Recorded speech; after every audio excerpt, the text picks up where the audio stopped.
Okay, I'm going to show you how to use this Google script, which is a part of the programming of a Google Sheets, and it is pre-loaded in this template. So if you'd like to share or make a copy of this template, then you'll be able to customize it for your own needs.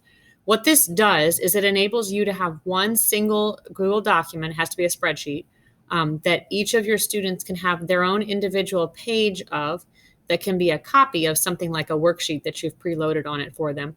And then they can edit it without being affected by things like other students typing above them, and it like jumps them down. That's really obnoxious, right?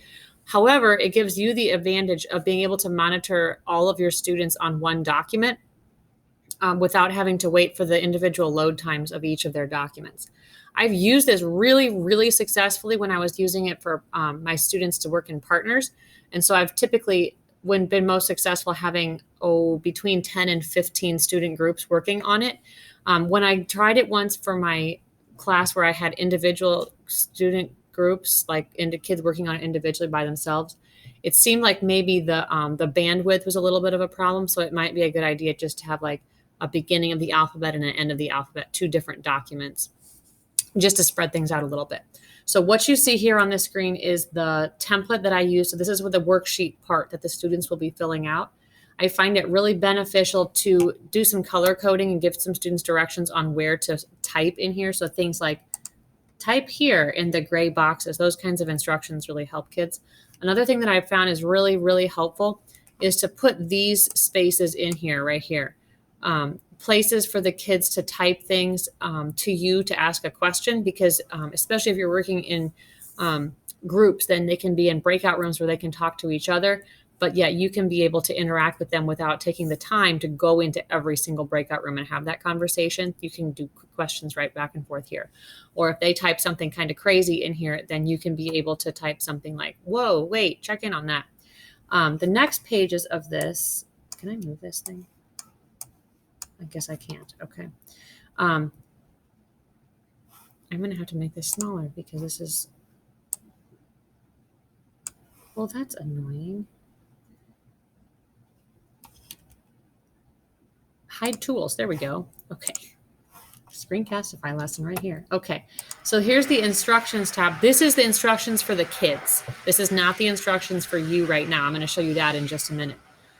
I made a big mistake and I didn't spend time teaching kids how to use the spreadsheet, and kids in general are really spreadsheet illiterate. So you have to teach them how to find things. Like they don't know where to find even these little tabs right here at the bottom. They don't know how to do that. And then finding something as simple as cell K20, they didn't know how to do.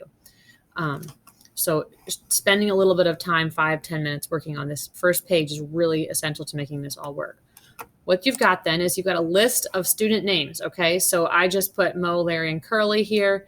And then these right here are the instructions for you. Notice how short they are. They're very simple. So what you're going to do to make this template is that you put your worksheet here, copy, put in there whatever you want the kids to work on, and then come over to this page right here, put your list of students here. So you can type these in here, or you can find a way to copy paste them from a CSV export from Canvas or from Skyward. And what you're going to do is these are going to become the names of each individual student tab, which is going to later on appear down here at the bottom. It also, because I put this sheet name and bracket thingies here, it also is going to appear right here on the screen for them. So if you wanted to print it out later or just to have it be there on the screen, it'll do that too.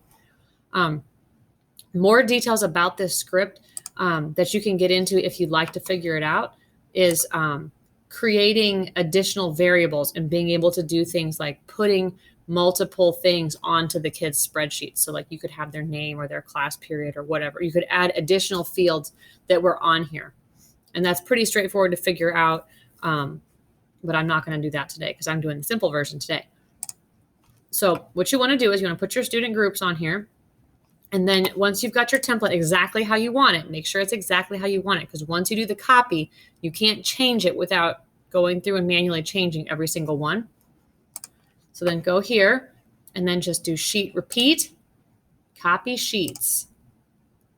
And then it's going to ask you for permission. And so you have to give it permission to access your Google. Come on, there we go.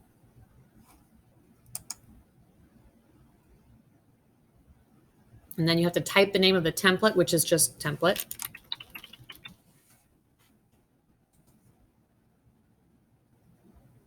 And now it's doing it. So here, Mo, Larry, Curly. There we go. It's just created an individual document for each of the students.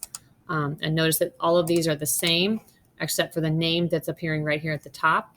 And so each of your students can go here and edit it now, and you can comment back and forth to them without having to open a whole bunch of different things up.